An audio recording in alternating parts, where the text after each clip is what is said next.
Kita akan buka di dalam Yohanes, Injil Yohanes pasalnya yang pertama ayat 29 sampai 34. Sekali lagi, Yohanes pasal 1 ayat 29 sampai ayatnya yang ke-34. Sudah menemukan semuanya? Kita akan baca bersama-sama. Judul perikop, Yohanes menunjuk kepada Yesus. 1, 2, 3. Kan harinya, Yohanes melihat Yesus datang kepadanya, dan ia berkata, "Lihatlah anak domba Allah yang menghapus dosa dunia. Dialah yang kumaksud ketika kukatakan kemudian daripadaku akan datang seorang yang telah mendahului aku. Dan aku sendiri pun mula-mula tidak mengenal dia, tetapi untuk itulah aku datang dan membaptis dia dengan air, supaya ia dinyatakan kepadanya. Memberikan kesaksian kepadanya, aku telah melihat Roh Kudus dari langit seperti merpati, dan ia tinggal, dan aku pun tidak mengenalnya, tetapi ia mengutus aku untuk membaptis dengan air. Telah berfirman kepadaku, jikalau engkau melihat roh itu turun ke atas seseorang dan tinggal dialah itu yang akan membaptis dengan Roh Kudus. Dan aku telah melihatnya dan memberi kesaksian ini." Amin. Puji nama Tuhan. Ya, minggu lalu kita sudah belajar ya mengenai kesaksian Yohanes tentang dirinya, di mana ia berbicara kepada orang-orang Yahudi yang diutus dari Yerusalem, ya, di mana ada beberapa imam dan juga orang-orang Lewi pada waktu itu yang memulai percakapan mereka kepada Yohanes. Nah, pada malam hari ini kita belajar mengenai firman Tuhan tentang Yohanes yang menunjuk kepada Yesus. Kalau kita melihat di dalam ayatnya yang pertama, situ berkata, pada keesokan harinya, Yohanes melihat Yesus datang kepadanya dan ia berkata, "Lihatlah anak domba Allah yang menghapus dosa dunia." Nah, setelah pembicaraan Yohanes dengan para imam, dia mencatat penjumpaan Yesus dengan Yohanes Pembaptis. Di sana Yesus datang kepada Yohanes Pembaptis untuk memberikan dirinya supaya ia dibaptis. Nah, pertanyaannya bagi kita semua, mengapa Yesus memberikan dirinya supaya ia dibaptis? Kalau kita lihat bahwa Yesus lebih berkuasa, ya, dia memiliki kuasa untuk membaptis dengan roh. Bapak, Ibu, saudara-saudari yang terkasih dalam Yesus Kristus, Yesus datang kepada Yohanes bukan memberikan dirinya sebagai muridnya Yohanes. Tetapi ini adalah awal mulanya ia memulai pelayanannya. Ia memberikan dirinya. Ia memberikan dirinya supaya dibaptis oleh Yohanes. Sebagai bukti bagi kita, orang percaya yang selalu setia kepada Tuhan, ia menyatakan dirinya dengan kerendahan hati. Ia datang kepada Yohanes, memberikan dirinya supaya ia dibaptis. Pada malam hari ini kita juga melihat bahwa Yohanes menunjuk kepada Yesus. Pada kalimat ini, perikop ini, kita lihat diawali dengan kalimat pada keesokan harinya. Yohanes melihat Yesus datang kepadanya. Nah, kalimat ini merupakan simbol ya, yang digunakan ketika hari penciptaan. Kalau kita lihat di dalam Kejadian pasal 1 ayat 1, di situ mengatakan bahwa pada mulanya Allah menciptakan langit dan bumi. Kalimat ini kemudian diawali juga oleh Yohanes, di situ ditulis ya, di situ ada di ayat pasal 1 ayatnya yang ke-1, pada mulanya adalah firman, firman itu bersama-sama dengan Allah dan firman itu adalah Allah. pada, berarti diawali. Di sini kalau kita lihat penciptaan pertama itu menciptakan pada hari pertama Tuhan menciptakan terang. Nah, di dalam Yohanes, terang yang dimaksud adalah bukan terang Tuhan menciptakan terang seperti matahari. Tapi tidak. Maksud Yohanes adalah terang yang dimaksud adalah pribadi Yesus Kristus. Ia bersaksi tentang Yesus Kristus, anak Allah, Sang Firman, anak domba. Makanya tadi dikatakan bahwa lihatlah anak domba Allah yang menghapus dosa dunia. Kalau kita lihat kalimat lihatlah ini berarti suatu pernyataan yang sangat penting yang menunjuk Yesus. Itu dia. Yesus adalah anak domba Allah. Ia sama seperti korban yang disembelihkan pada zaman Perjanjian Lama sebagai korban penghapus dosa umat Israel pada waktu itu. Dan sekarang Yesus datang ke dunia untuk memberikan dirinya, menggantikan kita sebagai orang yang berdosa. Hidupnya tidak disayangkan lagi. Ia memberikan nyawanya tanpa harus berpikir banyak. Tuhan Yesus datang kepada Yohanes, dia menjadikan dirinya sebagai korban. Sehingga Yohanes menunjuk kepada Yesus karena dia melihat bahwa Yesus ini adalah korban yang diberikan di bait Allah, yang menyediakan pengampunan bagi dosa-dosa manusia. Kalau kita lihat di dalam Yesaya pasal 53 ayatnya yang ke-7, kita akan buka bersama-sama. Yesaya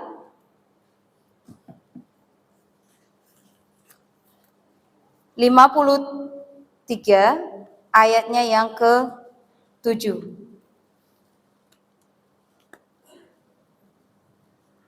Ya.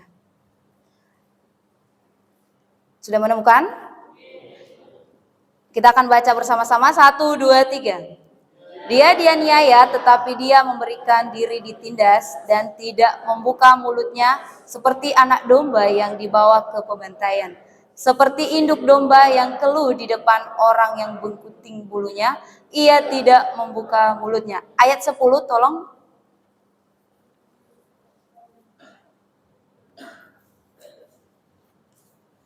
Satu, dua, tiga. Tuhan berkehendak meremukkan dia dengan kesakitan. Apabila ia menyerahkan dirinya sebagai korban penebus salah, ia akan melihat keturunannya, umur akan lanjut dan kehendak Tuhan akan terlaksana olehnya. Ya jelas di dalam Yesaya bahwa Yesus Kristus adalah anak domba Allah. Ia harus menderita, ia harus dianiaya. Tuhan Yesus memberikan wujud bagi kita, membuktikan bahwa dia adalah hamba. Hamba yang siap menderita di dalam melakukan pelayanan. Jadi kita belajar dari kehidupan Yesus Kristus.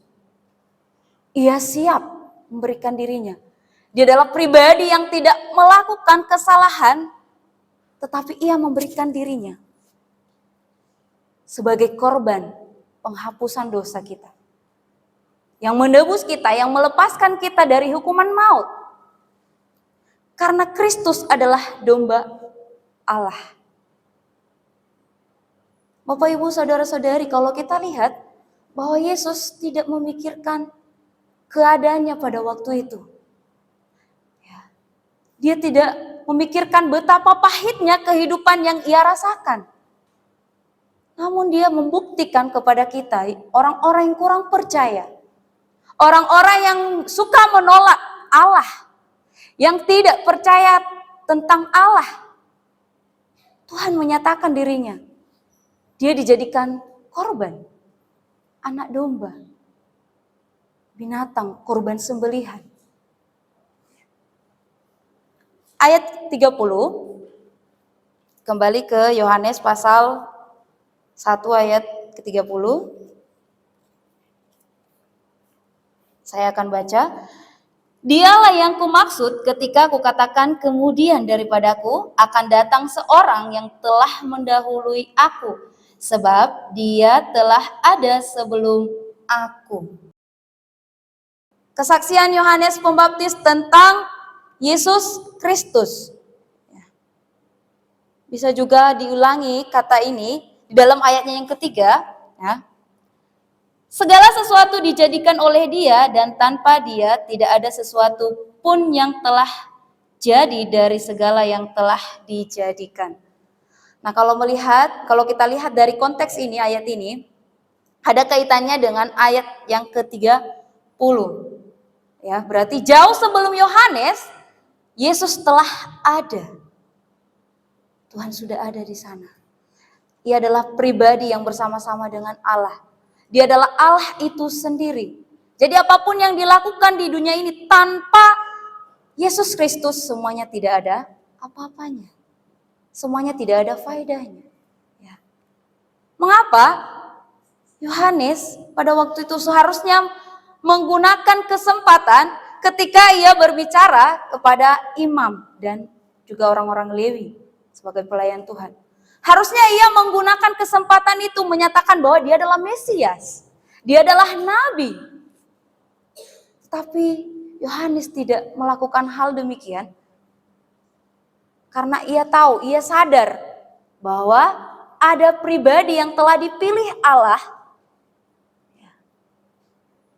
yang layak dijadikan sebagai sang raja, yaitu Yesus Kristus.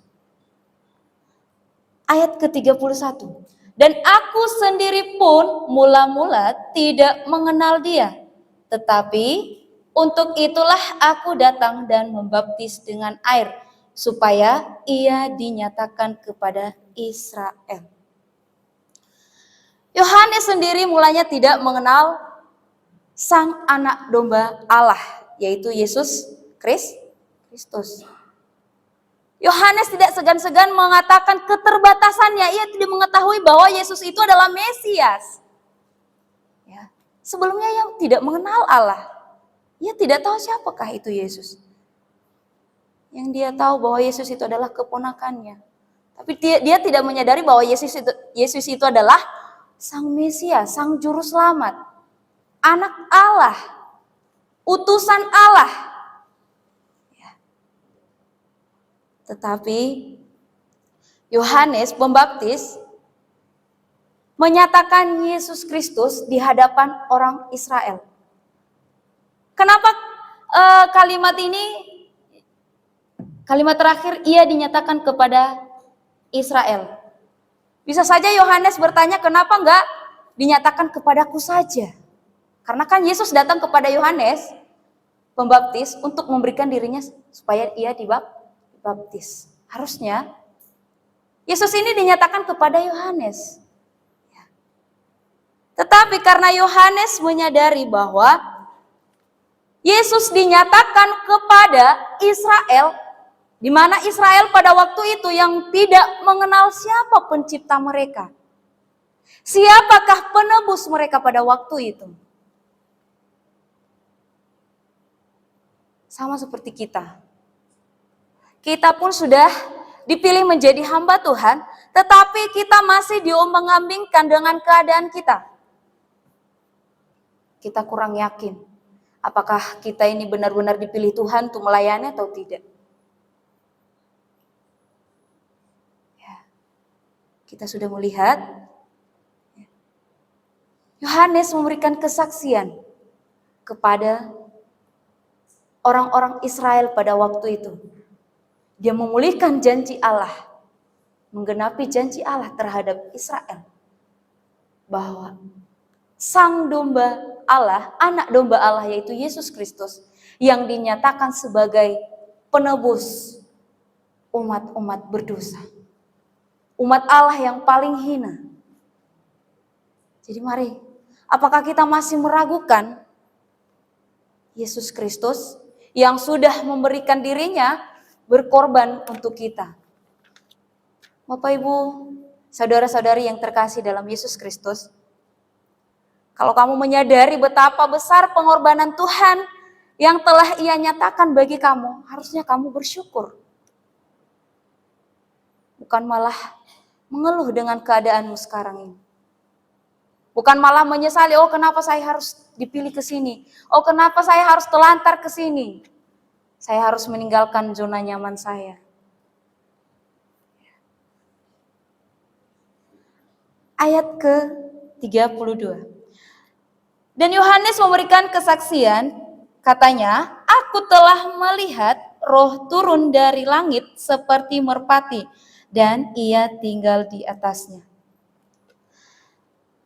Pernyataan ini sebelumnya Yohanes Pembaptis melihat bahwa Yesus itu dipenuhi dengan Roh Kudus, kuasa Roh Kudus, seperti burung merpati, bukan menjelma seperti merpati.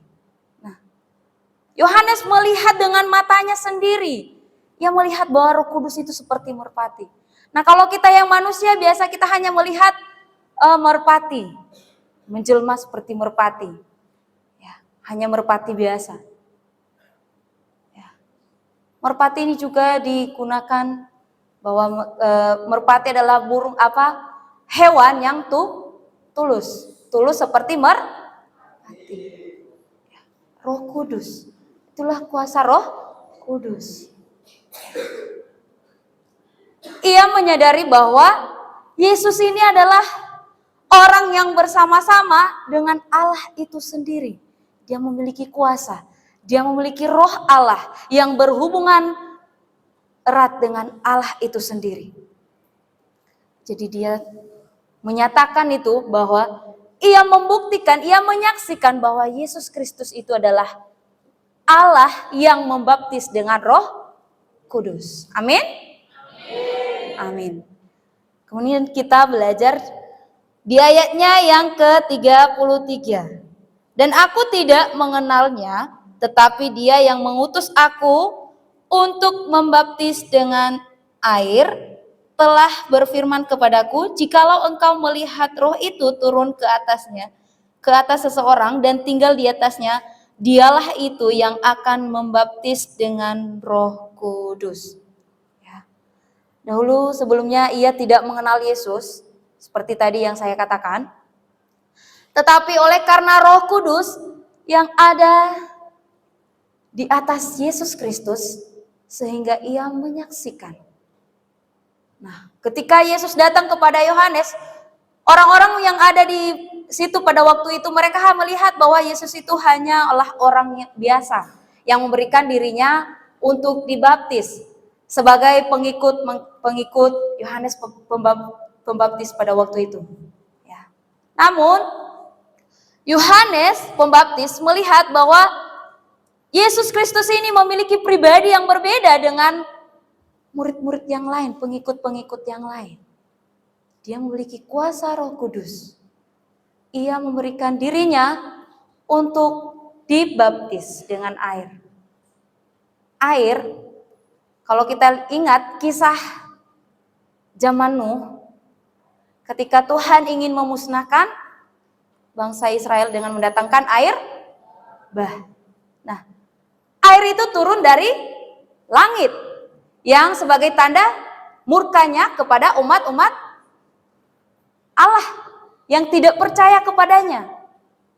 Tapi mengapa air itu diubah menjadi sebuah tanda keselamatan?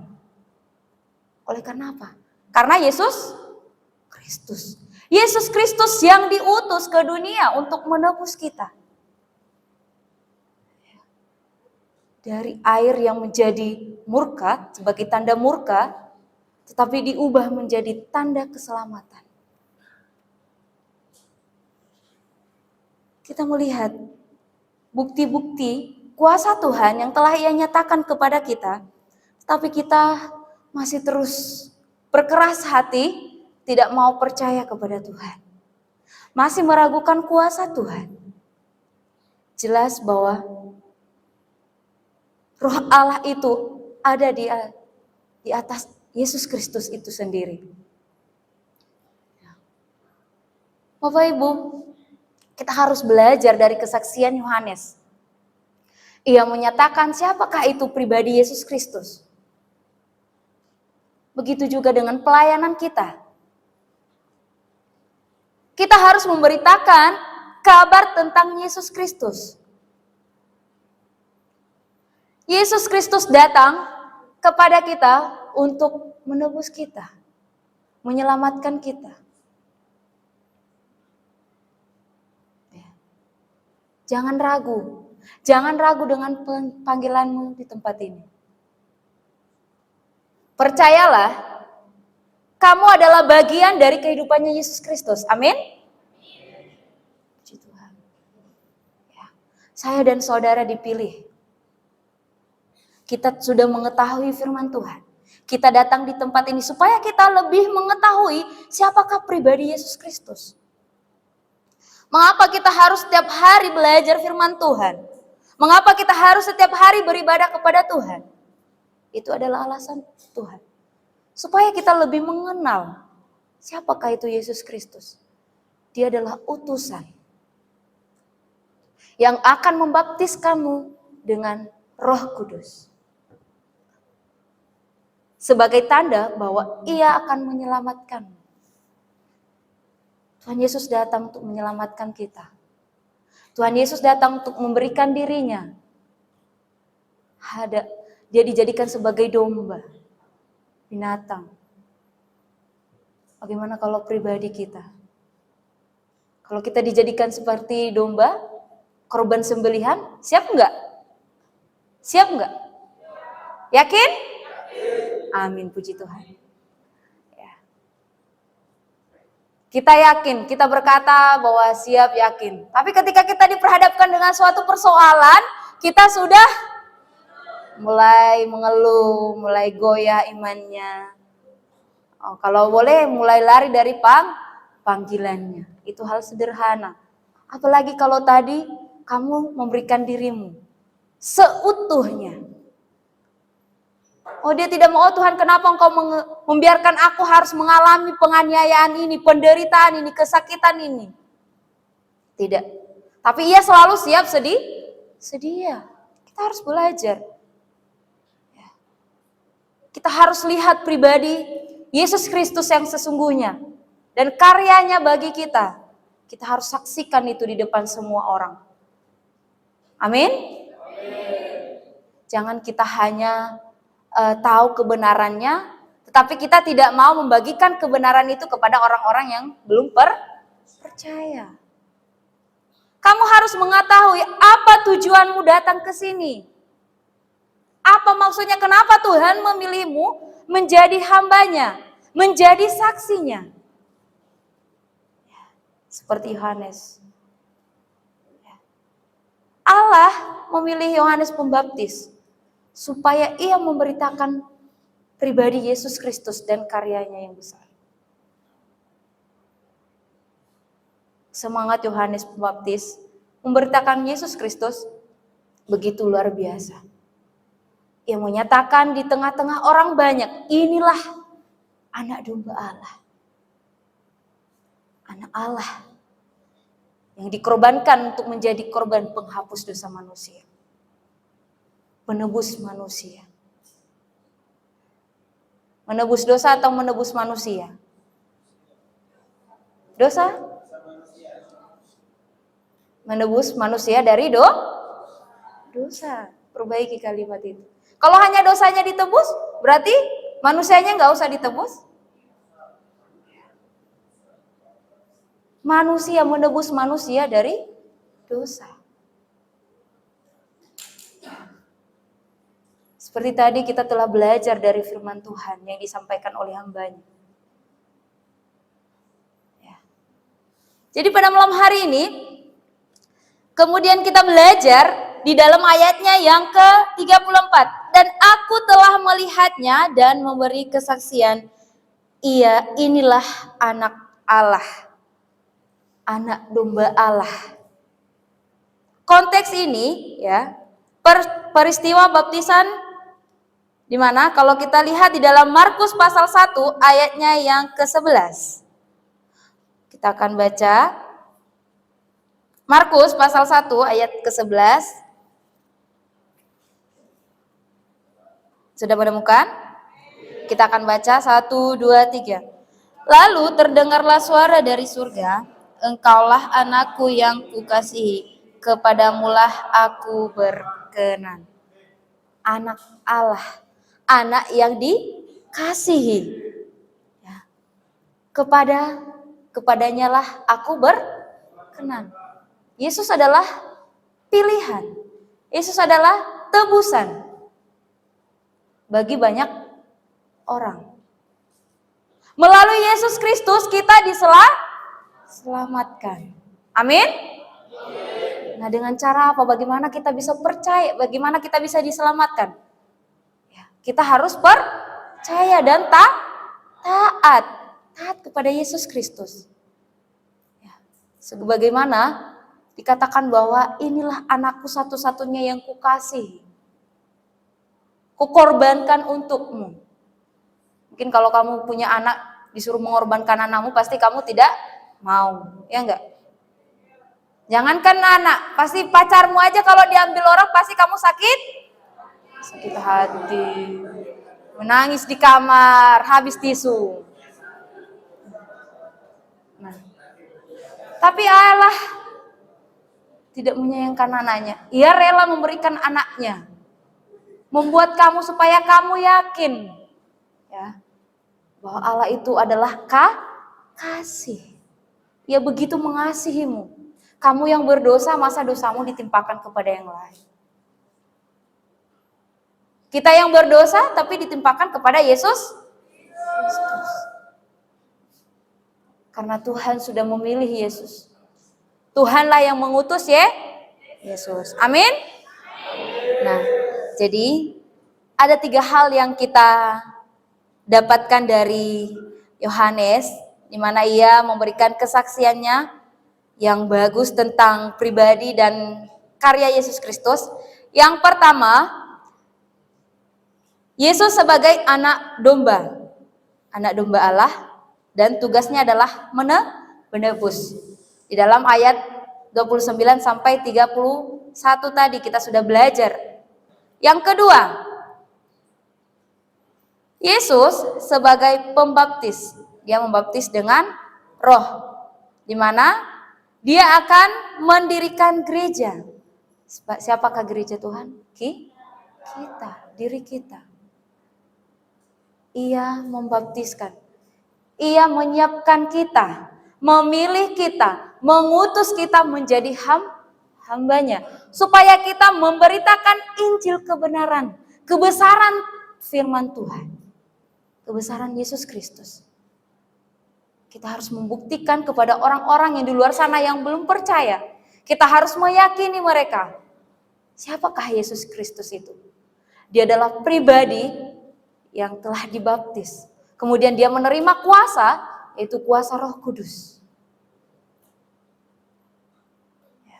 Yang ketiga, dia sebagai anak Allah. Dia akan layak untuk disembah dan ditaati, ayatnya yang ke-34. Jelas bahwa Yesus Kristus adalah anak Allah satu-satunya. Jadi kita harus siap untuk menyembah. Dia adalah pribadi yang layak disembah. Dia adalah anak raja. Pribadinya telah dinyatakan kepada kita semua. Jadi jangan ragu untuk menyembah Tuhan. Apa yang harus kita lakukan? Kita harus taat. Kita harus menuruti apa yang dikehendaki oleh firman Tuhan. Karena Tuhan Yesus telah memilih kita. Amin. Jadi aplikasinya bagi kita, marilah kita belajar dari kesaksian Yohanes Pembaptis, di mana ia siap memberikan kesaksian kepada semua orang. Jadi kita harus mengambil bagian. Ketika Tuhan sudah memilih kita untuk menjadi hambanya, Jangan takut. Jangan takut dengan bahaya. Tuhan bersamamu. Amin.